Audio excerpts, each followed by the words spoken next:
Well, good evening, everybody, and welcome back to the 90s Rewind. That was Dreams from Gabrielle, the first choice of my guest this evening. Now, we'll get on to her music choices in just a second and why she chose them, but you will know her better as Spuggy. Well, you would have known her better as Spuggy a long, long while ago because back in the 90s, Biker Grove was hitting our TV screens, and I am delighted to be speaking to Lindy Ann Barris this evening. Good evening. How are you doing?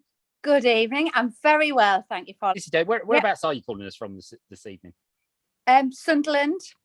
So you've gone to the dark side. So you were in Newcastle. Well, no, I never was. I never lived in Newcastle anyway. I've always born and bred in Sunderland. My goodness. Well, I've worked up in Sunderland and Newcastle, and needless to say, that's something that we can pick up later about going to that part of the world and working. Of course, in Biker Grove, which is very much set in Newcastle. Just take us through that time. How old were you when you first got the part of Spuggy in the drama? I think I was about 12 when I got cast, and then 13 when we started filming. And it was just the casting director and the producers came around all the schools in the northeast, right?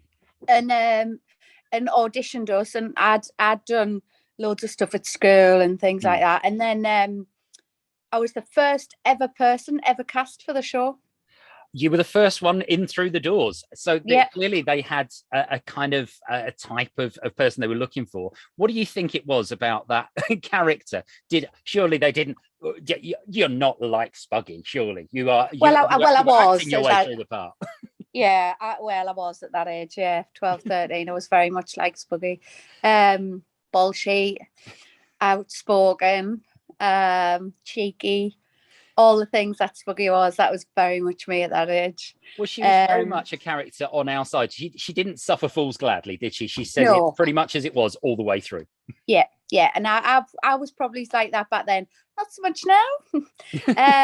But I was a lot more forthcoming and forthright and had a lot more to say back then.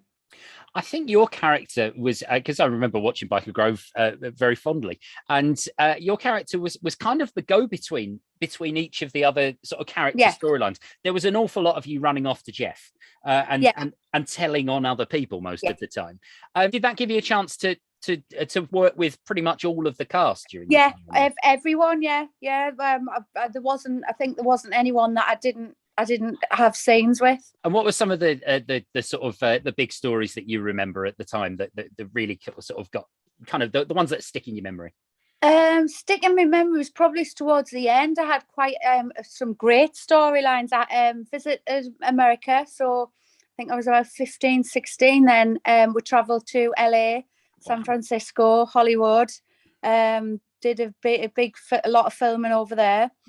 Did some filming in Universal Studios, and then my last storyline was quite hard hitting at the time, and it was about how my father had abused us, and it all came out, and at that time there wasn't anything like that.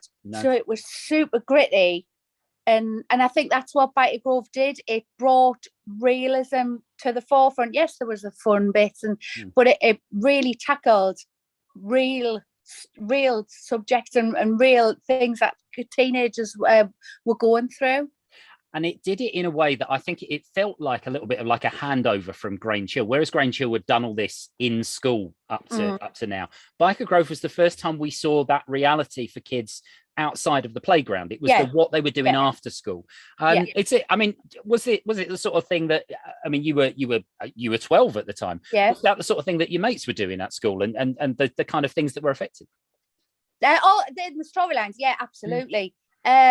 I think there was only a handful of us that actually did any TV or theatre or anything like that.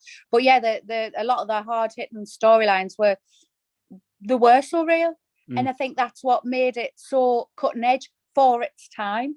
Yeah, it's very strange now looking back that actually some of the things that you were talking about, some of the storylines, you know, we see them on TV quite a lot nowadays, but actually you were breaking the mold. And did the kids that were involved, because you were all kids, we forget that, or everybody involved in that cast were children that were harnessing this whole thing. Did you have a feeling of sort of, people have not done this on telly before, we're doing something pretty special now? At the time, no, because I think I was too young to understand. But as far as I was concerned, I was doing something that I absolutely loved. Yeah. And I didn't understand the gravity or how big Brighter Grove was. I never actually got that, because for me, that was just normal people just going to work and doing a job, doing something that you really loved. But I think at one point our ratings were higher than EastEnders. Yeah. You were the prelude. You were on just after 5 o'clock. You were coming into prime time. You were the warm up for Neighbours. I mean, this is this is the big big television audiences, and the BBC must have really sort of recognised that they had something pretty special, because I think you pretty much knocked Grange Gill off its perch. And of course, launching all sorts of careers. Now, we're going to talk about your career afterwards and about what you went on to do. But of course, you've chosen the playlist for us this evening as well. We opened with Dreams, Gabrielle. What drew you to that track?